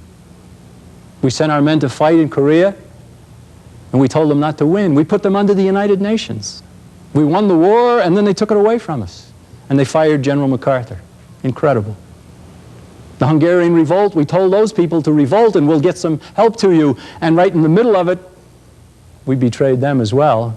When our State Department sent a message to Tito in Yugoslavia, and the message said, the government of the United States looks with disfavor upon the establishment of a government unfriendly to the Soviet Union on the borders of the Soviet Union. And Hungary borders on the Soviet Union. Khrushchev, of course, had his authorization that the United States was not going to intervene, and the tanks came back in and smashed the Hungarian revolt. And on we go. We got back into war with communists in Korea, didn't we?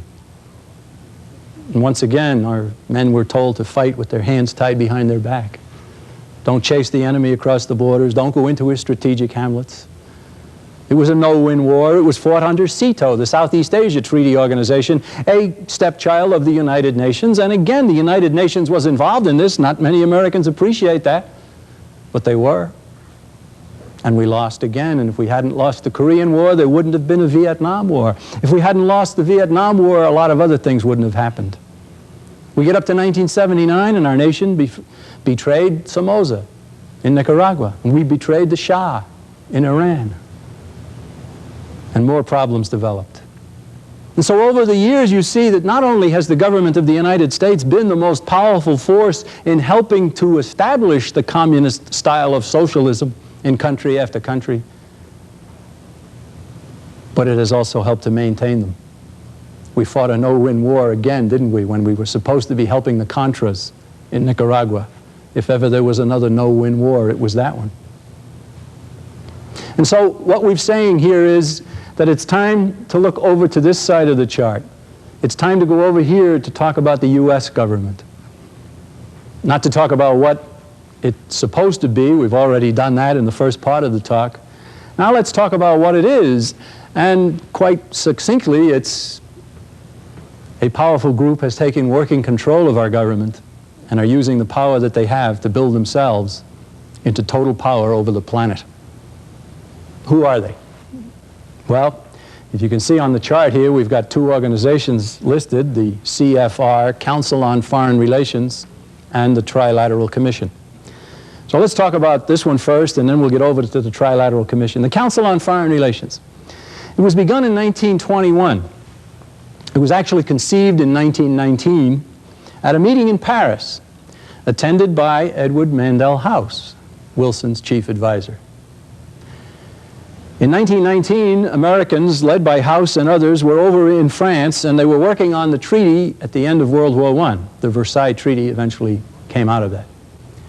While they were there, they learned that the United States Senate had turned thumbs down on America's entry into the League of Nations. Now, the League of Nations was to be here, where the United Nations is on our chart. U.S. senators said no, we were not going to get involved. They adhered to the advice of General George Washington, or President George Washington, who told them to beware of foreign entanglements. If ever there was good advice, it's that. So they said no. So these men who were very desirous of that we would get involved in the League of Nations, decided at that point, with a meeting that they had with their British counterparts, to form organizations in their respective countries, the purpose of which was to condition the American people to want world government. The Americans formed the Council on Foreign Relations. The British formed the Royal Institute of International Affairs. They brought it back to America, the idea for it, and they incorporated it in 1921, private organization in New York City. And its purpose was to attract to itself men of power and influence that it could influence and have them influence others, all towards this socialistic world government goal. The whole story is told in James Perloff's book, The Shadows of Power. Mr. Perloff went back and read all of the documents published by this organization. They started a magazine called Foreign Affairs in 1922. And he went back and read through all of those publications, and this is a history of the Council on Foreign Relations from its own source. Well, what happened is that the Council on Foreign Relations then began to get tremendous financing from the Rockefeller Foundation and the Carnegie Foundation and others. It began to have much more influence. In the late 1930s, a contingent of the membership of the Council on Foreign Relations was invited to come into the State Department and set up a policy study group. And very quickly they spread out and they took control of the State Department. They've had control of it all of these years. They began to run their own people for president. In 1952, for instance, President Eisenhower ran against Adlai Stevenson, and they were both members of the Council on Foreign Relations, but the American people weren't told that. They were told that they had a choice. There was no choice. In 1960, it was Kennedy versus Nixon, both members of the Council on Foreign Relations. And with precious few exceptions down through the years, all of the major candidates of these two parties have been members of the Council on Foreign Relations. Or if they haven't been actual members, they've been surrounded by people who were. The Council on Foreign Relations, very, very potent. Now, I have here the latest edition of their annual report. This is the 1990 edition. The annual report of the Council on Foreign Relations. And in this, we read here that there are 2,670 members of the organization. And 351 of them are U.S. government officials. Now that's astounding, that one organization would be able to supply more than 10% of its members as U.S. government officials. And are these minor officials? No. The Secretary of Treasury, the Secretary of Defense, the Secretary of this, the Secretary of that, the head of the National Security Agency, the Chairman of the Joint Chiefs of Staff. The head of the Federal Reserve System is a member. He's not a government official, unfortunately. There's a story there, too. Now, most Americans have never even heard of this. And why haven't they? Well, the Council on Foreign Relations also tells us right here that 296 of their members are journalists, correspondents, and communications executives. And they're simply not talking about it. Well, who are these journalists, correspondents, and communications executives? Well, how about the heads of NBC, ABC, and CBS? The editors and publishers of the New York Times, the Washington Post, the Los Angeles Times, and several other newspapers, the most important ones. Top columnists. Then you've got Time, Newsweek, U.S. News and World Report, National Review, Insight Magazine. all led by members of the Council on Foreign Relations. Now, I'm not saying that every member of the Council on Foreign Relations is a conspirator.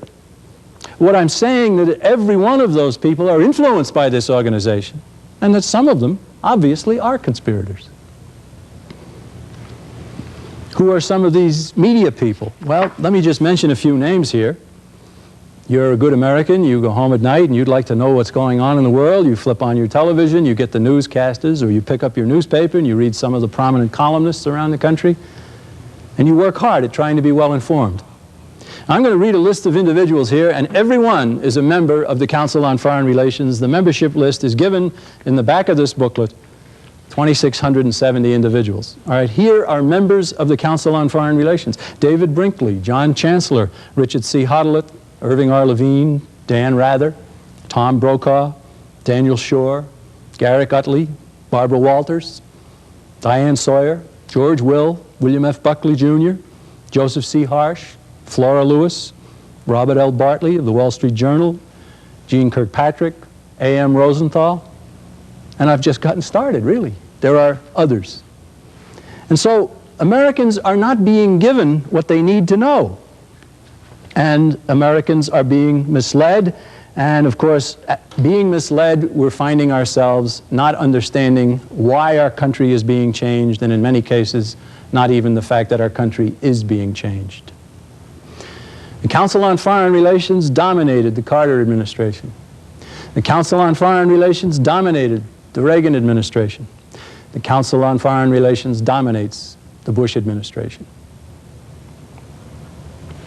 What the Council on Foreign Relations, founded by a man who said he dreamed of socialism what did he say? Socialism as dreamed of by Karl Marx, that's how he put it, has been promoting one world socialism for all of its existence and has a very tight grip on our country.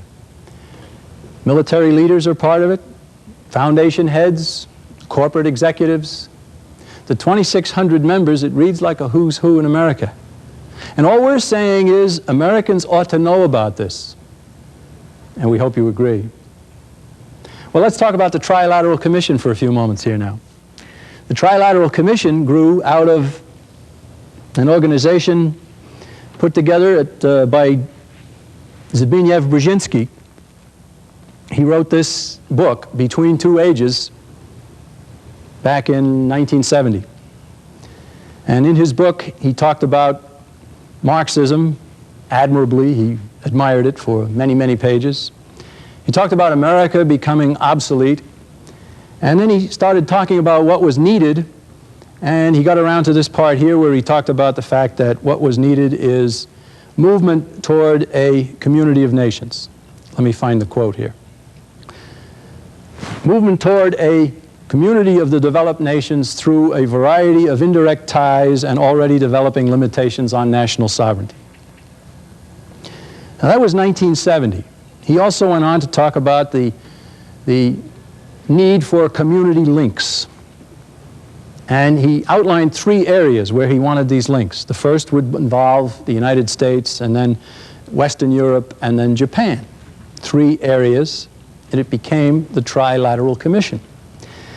And when Brzezinski wrote this book, Between Two Ages, in 1970, he was a professor at Columbia University in New York City and a member of the Council on Foreign Relations. By 1973, David Rockefeller, who was the chairman of the Council on Foreign Relations, obviously had read the book, liked the idea, and said that we ought to have another organization to accomplish the same kind of goal. And so he and Brzezinski formed the Trilateral Commission, and they followed along exactly as Brzezinski had outlined what they wanted to do. And then they went around the country and they began to attract different individuals to become members of their organization. One of the very first they signed up in the Trilateral Commission in 1973 was Jimmy Carter, a formerly obscure governor of a southern state. Jimmy Carter was later to say that he was very grateful for his understanding of foreign affairs that had been supplied to him by members of the Trilateral Commission.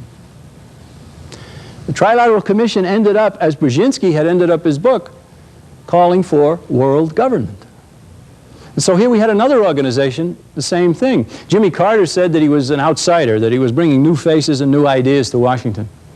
And he chose Walter Mondale as his running mate, and he was a member of the Trilateral Commission and the Council on Foreign Relations. And he chose Brown and Blumenthal and Vance for the top 3 cabinet positions, and they were members of the Trilateral Commission and the Council on Foreign Relations. So that by the time Ronald Reagan was running for president in 1980, he was attacking the Carter administration because it was so top-heavy with members of the Trilateral Commission. But then Ronald Reagan chose George Bush as his running mate, who had been a member of the Trilateral. Bush had resigned from the Council on Foreign Relations, where he was a member of the Board of Directors, and resigned from the Trilateral Commission in 1979 in order to make himself more appealing, or seemingly so, to conservative Republicans as he was running against Ronald Reagan for the nomination in 1980. And of course, when Mr. Reagan chose Mr. Bush as his running mate, the word that was being used at that Republican convention in Detroit in 1980 was betrayal. And yes, indeed it was. And so the Trilateral Commission now can point to leaders of the Carter administration, and then the Reagan administration, and now the Bush administration. Council on Foreign Relations published a study back in 1959, I believe it was. And here's what it said. The U.S. must strive to build a new international order and must maintain and gradually increase the authority of the United Nations. There it is, right there. A new international order. They've changed that in many cases. It now says New World Order. Strengthen, gradually increase the authority of the United Nations. Well, if they are successful, the United Nations will become all-powerful, and that will mean tear down the American flag and run up the UN flag. It will mean cancel the Declaration of Independence and cancel the Constitution of the United States and put in its place the United Nations Charter. Well, the horror of having one vote out of 150 some odd nations ought to be brought home to everybody. What would those other nations do? In a democratic way, they would loot the United States. And our country, which was the bastion of freedom, would simply become one province in a growing world tyranny led by the United Nations. And there'd be an awful lot of Americans who said, why didn't somebody tell us? Well, we're not anxious for that to happen, and we don't think it has to happen, but we do know that an awful lot more Americans had best get involved in helping to keep it from happening. The Council on Foreign Relations, the Trilateral Commission. In 1988, when President Bush was running for president, one of the liberal columnists of the Washington Post, and the Washington Post, led by Katharine Graham, who was a member of the Council on Foreign Relations. She also owns Newsweek magazine, by the way. And she's a very prominent member of the insiders. We could call it the establishment. A lot of people would know that term instead of insiders. Years ago, she was even part of a group put together by the Socialist International. It's not hard at all to identify Katharine Graham as an international socialist if she's a member of a group called the Socialist International. But anyhow, in 1988, one of the Council on Foreign Relations reporters, a man named Sidney Blumenthal, he said George Bush, in fact, has been a dues-paying member of the establishment if it is succinctly defined as the Council on Foreign Relations and the Trilateral Commission. And that's all we're trying to tell people. I wish I had a copy of a new book that we're just about to publish, and maybe by the time you see this program it will be published. The book is called The Establishment's Man, and it's written by a longtime veteran writer of ours, a man named James Drummy. And it's about George Bush, the establishment's man. And so I can't hold up a copy of it because it's not off the press yet. It's very soon to be off the press. But when it is, I hope you'll take a look at it. I think you'll find it very instructive and you'll understand what's happening to our country. Well, there is an oligarchy that is running things. And there are three branches of government, of course. There's the judicial branch, and there's the executive branch, and the legislative branch. The judicial branch hands down decisions that are damaging our country. The executive branch, all those regulations. And this, of course, is where the gigantic bureaucracy exists. We're always talking about how much we dislike bureaucracy, and that's where it is. All of the agencies of government, all the different departments, and all of the bureaus and so forth, all of the regulations come out of the executive branch. The fourth branch of government is what we've called it. And then there's the legislative branch, where laws come from, many of them bad laws. What the Supreme Court should say are unconstitutional. Well, the American people themselves don't have any direct influence on the judicial branch, and they don't have any direct influence on the vast numbers of people in the executive branch, except the president himself, who is the man who appoints all these people. We help to choose that, but we don't have any say about all of the different people in these branches. The legislative branch, however, is where we do have something to say. And that's where victory can be achieved over the forces that are trying to change and destroy our country. Every second year, you get a chance to elect your congressman. You can effect change. Every sixth year, you get to elect a man who sits in one of your Senate seats, or a woman.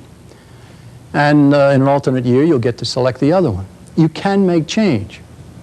Most of the change that we recommend is on the House of Representatives. If, in fact, the American people would get the House of Representatives and then the Senate back into the hands of the people and away from these influences, then the job would largely be done. And then you could get yourself a good president, too. We've sometimes said that if you had a good Congress, you could have Genghis Khan as president, and it wouldn't matter. He'd be powerless. Well, he would, in many respects, be virtually powerless. The Congress can shut off the funding for all of these things. The Congress can repeal what has been done before. The Congress can say, no, you can't do this, and you shouldn't do that, and you should do this instead. But unfortunately, there are 15 United States senators who are members of the Council on Foreign Relations as well. And there's quite a slug of congressmen in there. But change can happen, and it has to happen.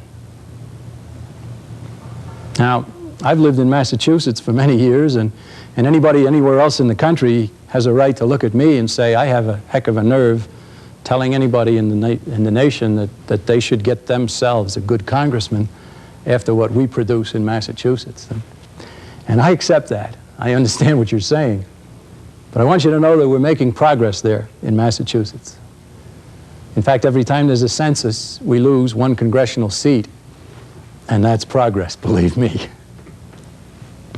Now, down here we have what's happening to us. We have taxes, we have war, money, hatred, and energy. And these are areas where the conspiracy is working and helping to destroy our country. Taxes, of course, aren't going down. President Bush won election to the presidency on a pledge of no new taxes, and it didn't take too long for him to change his mind regarding that. And we're now getting huge tax increases. But there's another area where we're being taxed that most Americans don't understand, and that's the area of inflation. Inflation is a tax. Now, I know you've been told that inflation is rising prices. I've been told that as well. But if you go to a good dictionary, you'll find a definition of inflation as an increase in the quantity of currency that causes currency to lose value. And of course, when it loses value, what happens? The merchant, the businessman, has to get more of that currency in return for his goods and services. And so what you think are rising prices is not really rising prices. What it is the value of currency has gone down. And stop and think about that with any commodity whatsoever. And also think of money as a commodity. It should be considered a commodity. I like to say that if diamonds were as free as pebbles on a beach, who would dare give one to his girlfriend or his wife? What would have happened there? Well, if diamonds were at one time very valuable because there weren't many of them and they are beautiful to look at, but then all of a sudden they were as free as pebbles on a beach, the value would have gone down, wouldn't it? How? Because increasing the quantity of any commodity will lower its value. And that's what's happening to our dollars. Now, where is that value going? Well, that value is being taken by government in a process that socialist John Maynard Keynes, who came to America from Britain in the 30s to help restructure our government, John Maynard Keynes said, not one man in a million can figure out what inflation does. It's not true anymore. The John Birch Society has told an awful lot of people what's going on in this business of inflation. And everybody knows that the value of U.S. currency goes down, and all you have to do to find that out is to be a regular participant at a shopping center. Regular participant at going down to the supermarket. And you know that the basket that you bring home for your family costs more in dollars, year after year after year. And you know something? The cost of the goods is the same. It's the value of the dollar that has gone down. And the value has been taken by government in a process that many more than 1 million now understand. Well, how is it done? Let's just take another minute here and explain how it's done. The U.S. government spends in deficit. And in order to cover its deficit, it borrows. It borrows by issuing bonds. People buy the bonds, they get interest payments on them, of course, as they should. And the Federal Reserve System ends up in control of some of those bonds, owns some of those bonds, and then has authorization by laws that have been passed to issue more currency. The Federal Reserve decides whether they're going to inflate the currency or deflate the currency. They decide whether the interest rates are going up or the interest rates are going down. Where did anybody find this kind of authority in the Constitution of the United States? It's certainly not there. Appointed individuals at the Federal Reserve System deciding the value of your dollar, how much interest rate you're going to pay, so forth. Where did they get the idea for it? Well, we've already talked about the Communist Manifesto, but let's get over here and we see on page 25 in the Communist Manifesto that there are 10 planks of communism. If you implement these 10 items here in the Communist Manifesto, you will have total control of the government. Number 2, a heavy progressive income tax. We've got it. We got it during the Wilson administration.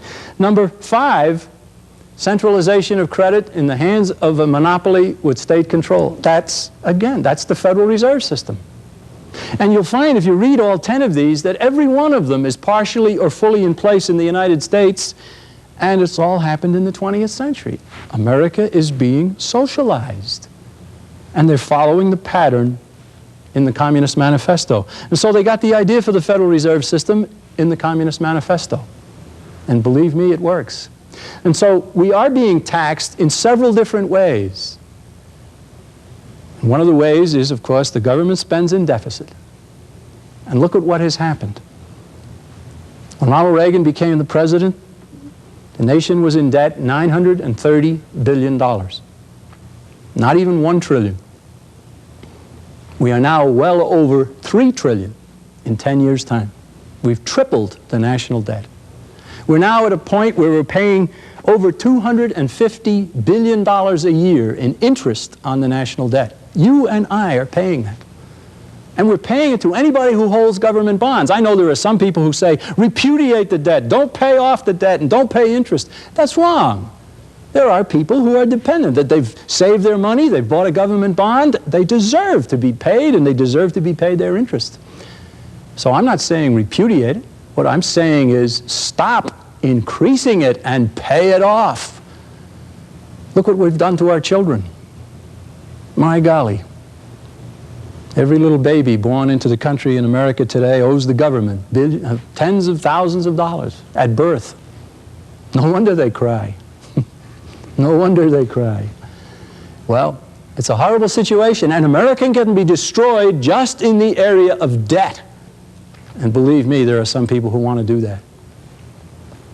The conspiracy has used war as a tactic. Wars of national liberation, civil wars. Somehow they've gotten the Chinese fighting the Chinese, they end up with China. They've gotten the Algerians fighting the French, they end up with Algeria. They've gotten Cubans fighting Cubans, they end up with Cuba. And all throughout the world there are these different kinds of things. But they also use war because they know that war is big government's best friend. That's an important statement. War is big government's best friend. And war is also world government's best friend. Should America be the policeman of the world? No. No, that is not authorized in the Constitution to be the policeman of the world. 2 reasons for using our military. 1, to protect American citizens, and the other to protect American property. That's all. Any use of American troops beyond that is wrong. And it should not be.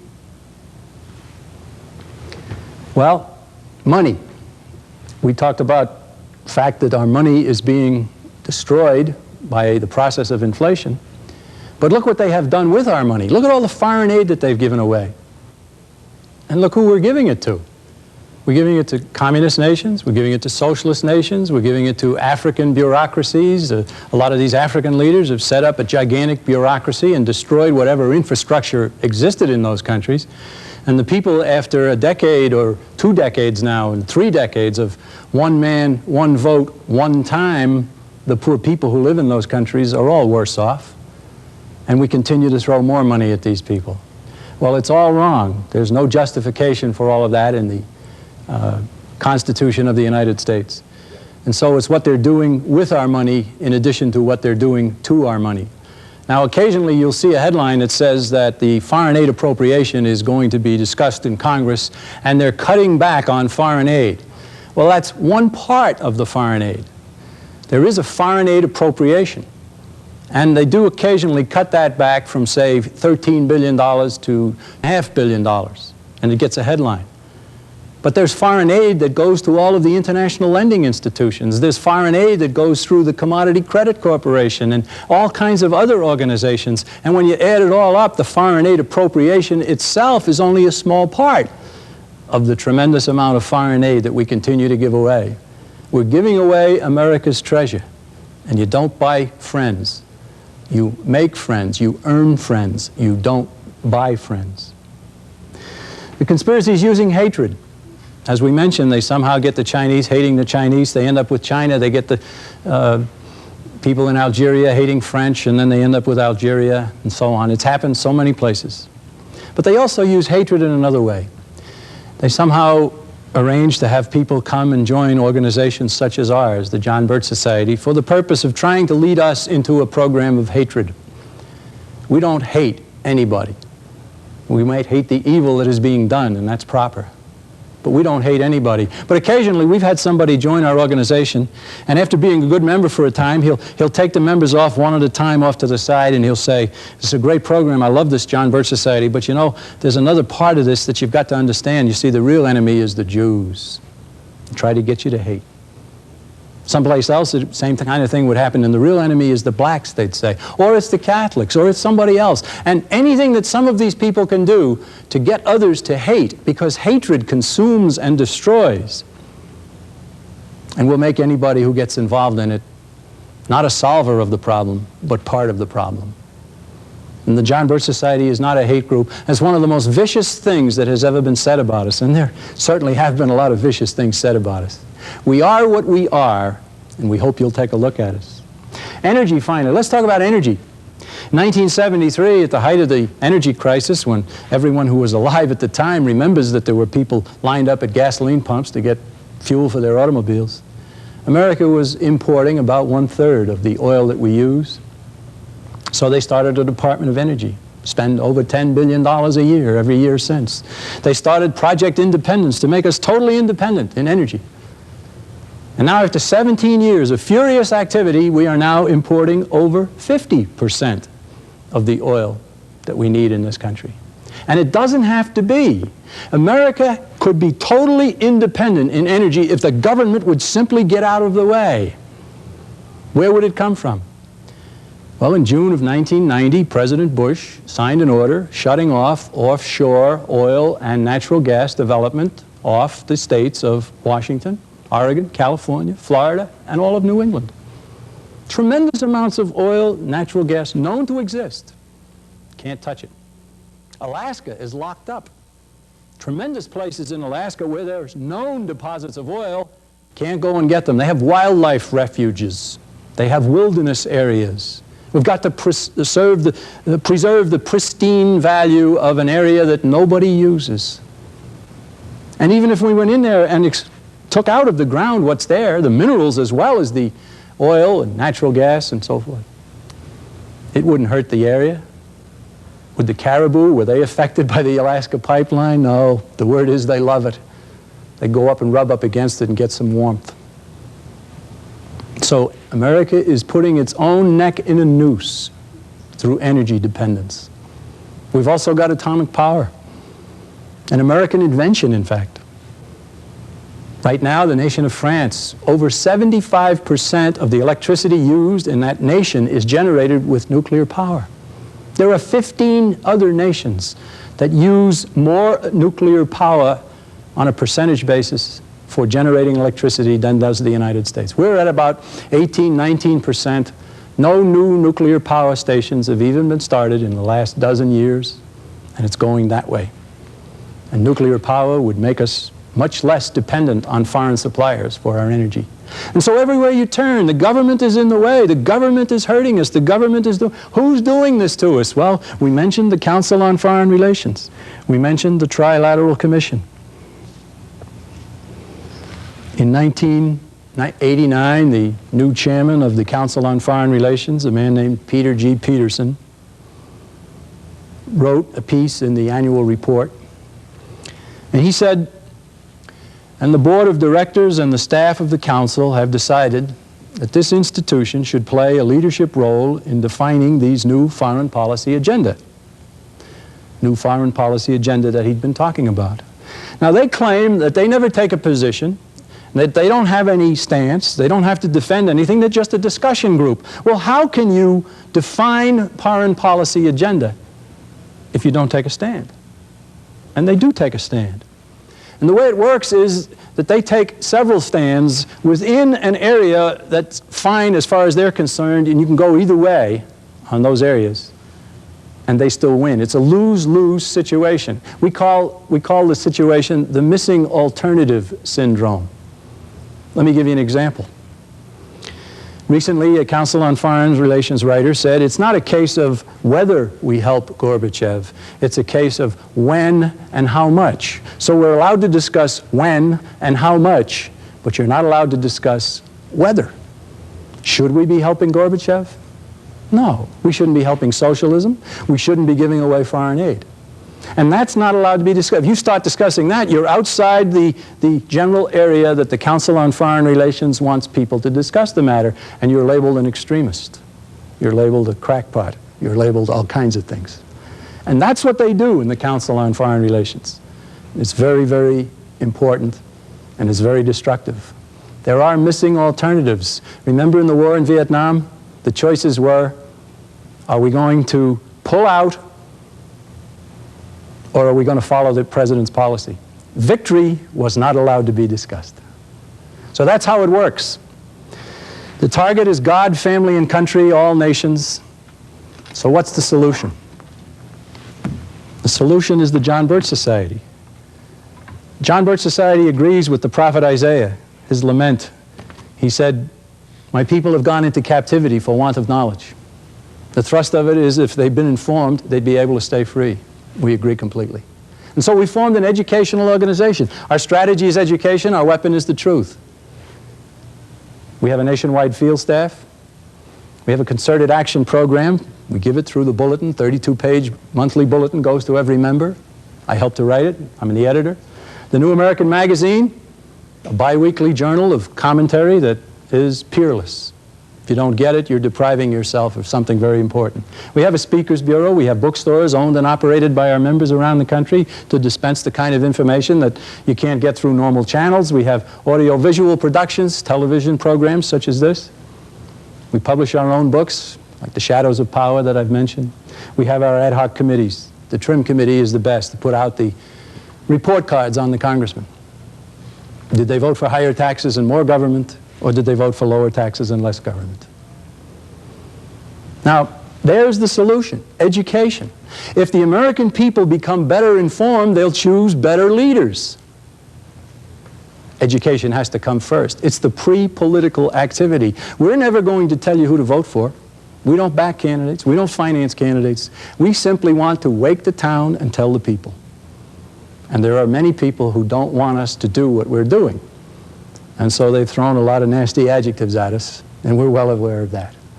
But we've triumphed over that, and we continue, and the society is growing, becoming more influential, but it certainly has to go an awful lot more if we're able to solve this problem.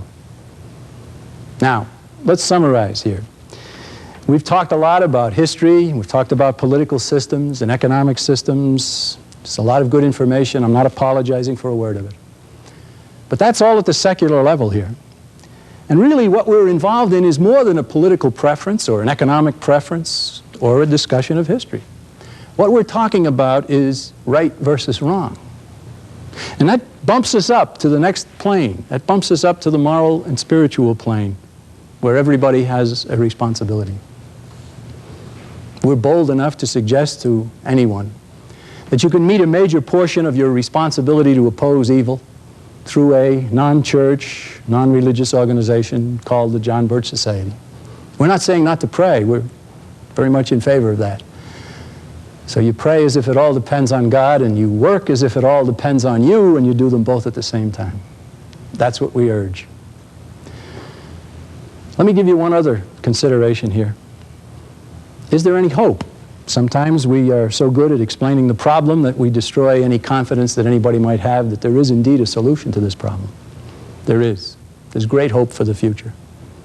There are 4 reasons, in fact, for hope, and I'm going to give you them. 1, 2, 3, 4. The first is history is made by the dedicated few. Small groups of people will always succeed against the disorganized and the don't care. History is full of it. And that's what we are. A history-making minority.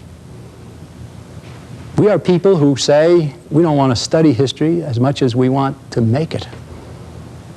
How many people signed the Declaration of Independence? Only 56. How many people were there when they constructed the Constitution of the United States? How many people stayed with George Washington at Valley Forge? And go back through history. How many were at the Milvian Bridge, at Thermopylae, at the Battle of Lepanto, and some of these really pivotal occurrences in history? Not very many. Not very many needed here in our country to turn this whole thing around. We think we already outnumber them, but we are not certainly as strategically located. What we've got to do is wake more towns and tell more people. So there's hope because history is made by the dedicated few. There's hope because we have truth on our side. And the other side has to involve itself in falsehoods and deception and trickery. It's a lot easier to spread truth. And if more people say the truth, then the truth begins to snowball. People understand it better. Truth on our side is a tremendous advantage that we have.